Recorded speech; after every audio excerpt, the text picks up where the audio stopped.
Assalamualaikum warahmatullahi wabarakatuh. Perkenalkan, nama saya Ferilita Adilia Kuraini, NIM D201950778. Di sini saya akan sedikit menyampaikan hasil review film yang berjudul Tari Zaman Par untuk memenuhi tugas mata kuliah biopsikologi. Film Tari Zaman Par ini menceritakan tentang seorang anak laki-laki yang bernama Ishan Awasti. Ia masih duduk di kelas 3 SD, tetapi ia mengidap gangguan disleksia sehingga menyebabkan ia kesulitan dalam mengenali huruf-huruf, kesulitan dalam membaca, kesulitan dalam menulis dan mengeja. Tetapi orang tua Ishan tidak menyadari bahwa Ishan itu mengalami gangguan disleksia. Akibatnya Ishan ini sering dibanding-bandingkan dengan orang tuanya, dibanding-bandingkan dengan kakaknya, karena kakaknya selalu juara 1 di kelas, sedangkan Ishan selalu mendapat nilai buruk di kelasnya. Dalam kesehariannya, Ishan selalu menggunakan imajinasinya dalam setiap aktivitas. Dalam mengerjakan soal pun, ia menggunakan imajinasinya, sehingga Ishan mendapat nilai yang buruk. Selain itu, di sekolah Ishan sering bolos, tidak mengikuti mata pelajaran dengan baik, tidak mendengarkan gurunya saat gurunya menerangkan, sering izin keluar kelas, dan akibatnya dia itu dicap nakal dan dicap sebagai anak idiot karena tidak bisa merespon perintah guru dengan baik. Hingga suatu hari orang tua Ishan dipanggil oleh guru-gurunya di sekolah karena tidak ada peningkatan sama sekali dengan Ishan dan tetap sama seperti tahun yang lalu. Kemudian gurunya mengatakan bahwa kemungkinan besar Ishan ini tidak dapat naik kelas lagi pada tahun ini, dan mengatakan bahwa kemungkinan besar juga Ishan ini mengalami gangguan seperti halnya anak-anak yang memang kurang beruntung, anak-anak yang membutuhkan sekolah yang khusus. Akan tetapi di situ ayah Ishan tidak terima jika anaknya itu dikatakan sebagai anak yang tidak normal.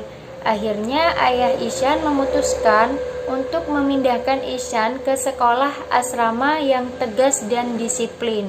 Sesampainya di asrama, Ishan sangat sedih karena berpisah dengan keluarganya. Lalu saat ia pertama masuk sekolah, Ishan diminta oleh gurunya untuk duduk dengan Rajan Damodaran. Nah, Rajan Damodaran ini adalah siswa yang paling pintar di kelasnya. Akibatnya, Ishan mengalami depresi. Dan mulai saat itu Ishan tidak mau berbicara lagi, tidak mau melukis lagi, selalu murung, selalu menunduk, dan seperti terbayang-bayang dengan imajinasinya, huruf-huruf yang berjalan menyerupai laba-laba dan ular.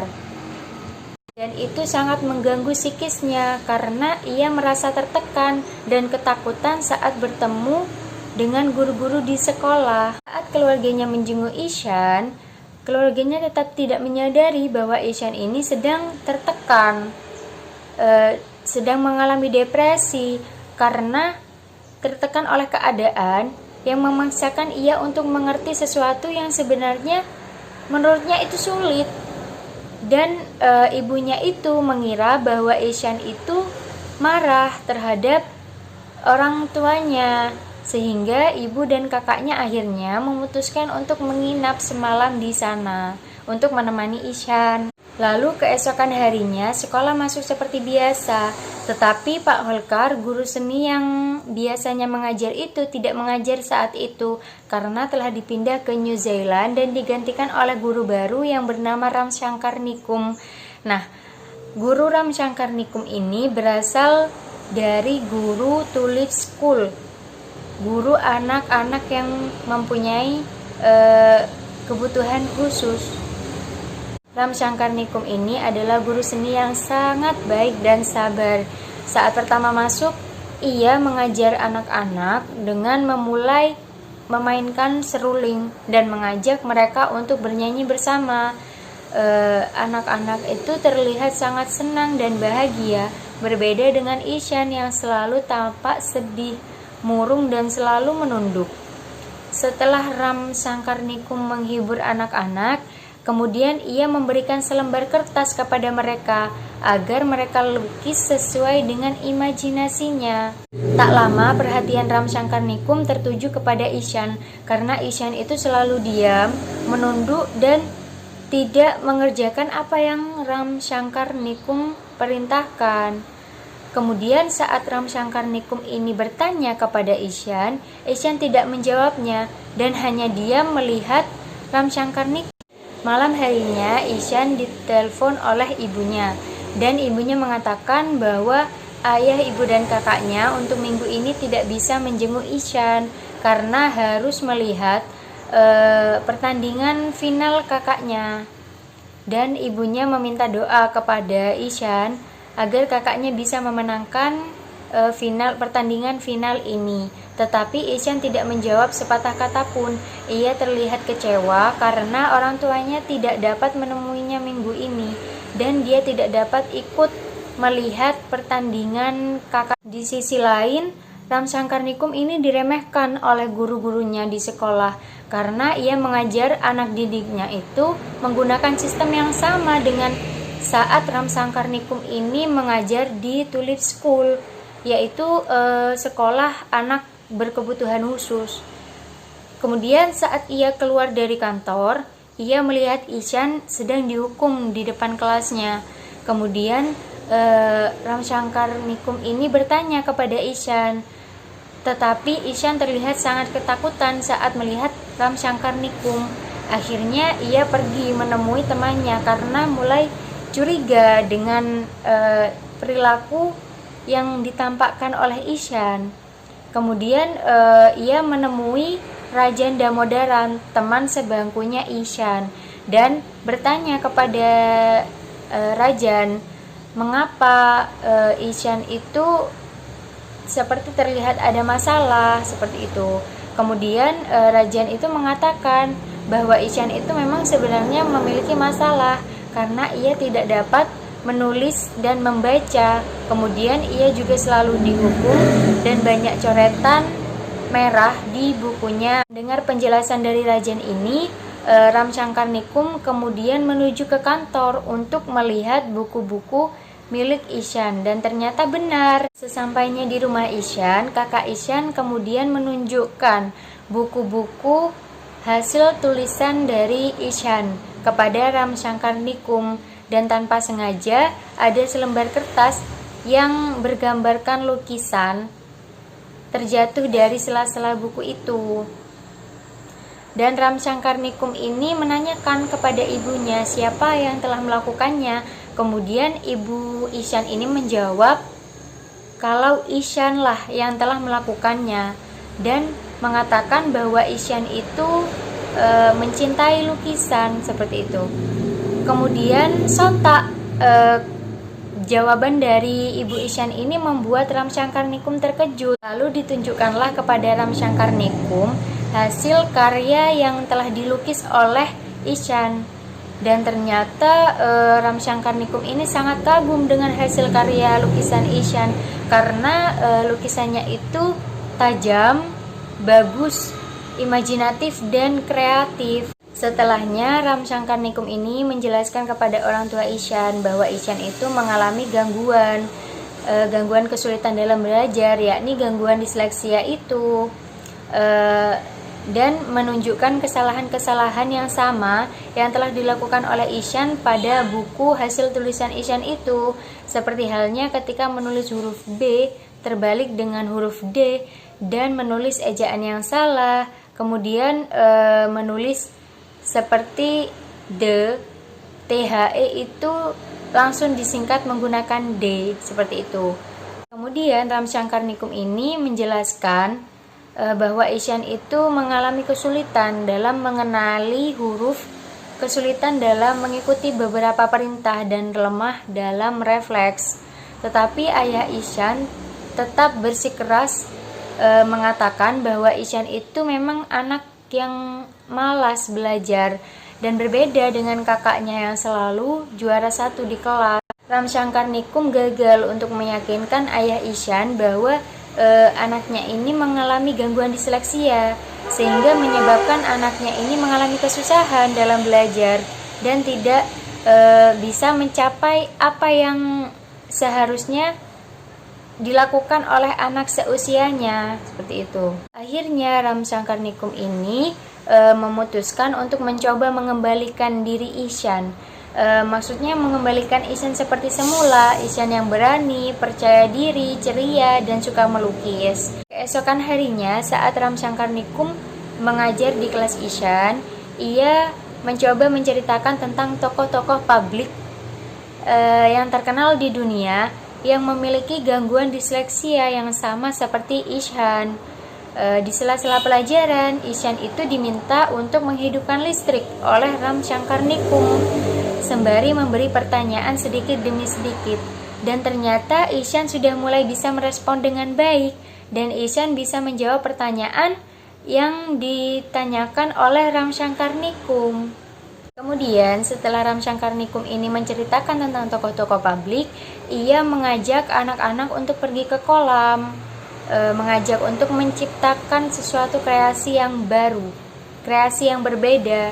Dan ternyata siapa sangka bahwa Ishan itu menciptakan perahu kecil dengan alat yang seadanya. Perahu itu bisa berjalan di atas air, dan Ramshankar-Nikum merasa kagum dengan Ishan karena ia sangat kreatif dan imajinatif.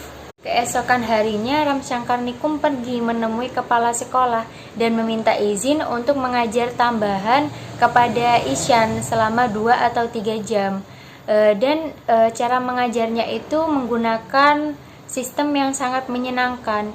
Jadi Ishan itu merasa senang dalam belajar dan tidak merasa tertekan lagi.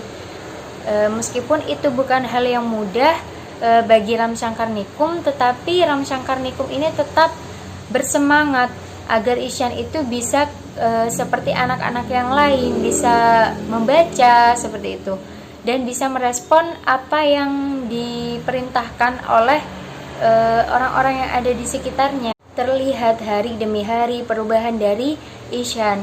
Ia sudah mulai bisa tertawa, sudah mulai ceria lagi, hingga sampai pada puncaknya Ramshankar-Nikum ini mengadakan kompetisi melukis untuk semua orang, baik itu siswa maupun guru dan untuk umum. Saat kompetisi telah dimulai, ternyata Ishan membuat gambaran yang sangat bagus, tajam, dan imajinatif.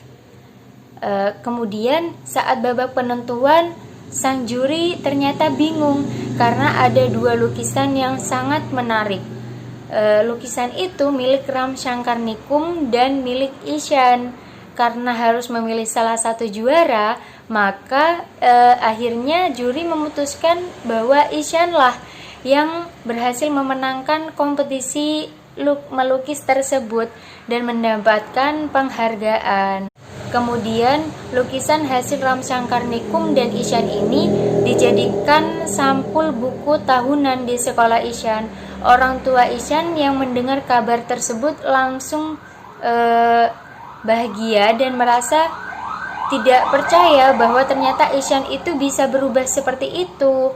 Dan kepala sekolah dan guru-guru juga merasa bangga telah memiliki Ishan, telah memiliki siswa yang cerdas dan berbakat seperti Ishan. Kemudian orang tua Ishan itu merasa berhutang budi kepada Ramshankar-Nikum. Karenanya Ishan telah berubah menjadi anak yang lebih bisa menyampaikan atau mengutarakan bakatnya. Orang tua Ishan merasa berhutang budi kepada Ramshankar-Nikum. Karena Ramshankar-Nikum ini, Ishan akhirnya bisa berubah, dan karenanya pula Ishan ini bisa membahagiakan orang tuanya, bisa membuat bangga orang tuanya. Mungkin kurang lebihnya seperti itu alur dari film Tare Zameen Par ini. Dan masalahnya yang ada di sini itu Ishan ini mengalami gangguan disleksia. Secara sederhana, menurut jurnal yang telah saya baca, disleksia itu merupakan gangguan kemampuan dan berbahasa, menulis, membaca, ataupun mengeja. Karena anak itu mengalami kesulitan dalam memahami dan membedakan huruf-huruf. yang akan sangat berpengaruh dalam proses belajarnya. Untuk penyebab dari disleksia ini sebenarnya ada banyak, antara lain itu adalah masalah fonologi, kemudian sulit dalam mengingat perkataan dan ingatan jangka pendek, juga pemahaman sintaksis. Dan faktor utamanya dari penyebab disleksia ini bisa juga dari faktor pendidikan, faktor psikologis, dan faktor biologis. Sedang penyebab utamanya adalah otak. Semisal ada gangguan atau ada kabel kecil yang bermasalah pada otak, seperti itu. Untuk cara penyembuhannya ini di Amerika Serikat itu sudah dikembangkan metode stimuli bagian otak pada anak yang mengalami disleksia. Nah, metode stimuli ini dikembangkan oleh Door Achievement Centers. Tetapi metode ini tidak boleh dipaksakan jika anak itu merasa dirinya itu tidak sehat atau tidak terlalu sehat, itu tidak diperbolehkan untuk menjalani metode stimuli ini karena akan beresiko pada anaknya. Selain itu juga ada beberapa pendekatan untuk cara penyembuhan dari disleksia, antara lain educational approach dan phonic lessons, metode multisensori, dan pengajaran langsung dalam pendekatan multisensori. Dari film ini dapat disimpulkan bahwa anak itu pasti ada kekurangan dan kelebihan, pasti mempunyai kekurangan dan kelebihan, dan pasti mereka itu memiliki bakat yang berbeda-beda, dan peran orang tua di sini itu penting karena sudah seharusnya orang tua itu mengerti dan paham atau peka terhadap perilaku anak, terhadap tumbuh kembang anak, dan harus orang tua ini harus menghargai hasil karya anak. Mungkin menurut orang tua itu biasa-biasa saja, tetapi menurut anaknya itu sangat luar biasa, seperti itu. Dan orang tua ini setidaknya itu harus mendukung apa yang anak sukai selagi itu baik untuk mereka, selagi itu baik untuk masa depan mereka, dan tidak memaksakan anak melakukan apa yang kita sukai. Kemudian tidak memaksakan anak untuk ahli dalam segala bidang, dalam semua bidang. Pasti anak itu kan ada yang cerdas semisal ada yang cerdas di matematika tetapi tidak bisa dalam bahasa Indonesia atau lemah dalam bahasa Indonesia, seperti itu kan ada. Jadi orang tua itu tidak bisa memaksakan bahwa anaknya itu harus bisa dalam semua bidang. Tidak. Dan peran guru juga di sini itu tidak kalah penting karena guru itu merupakan pendidik dan sekaligus orang tua kedua bagi anak. Juga orang tua ataupun guru itu harus mengetahui bagaimana cara mendidik anak yang sesuai dengan kebutuhannya, seperti itu. Kemudian mungkin kurang lebihnya seperti itu. Mohon maaf apabila ada kesalahan. Wassalamualaikum warahmatullahi wabarakatuh.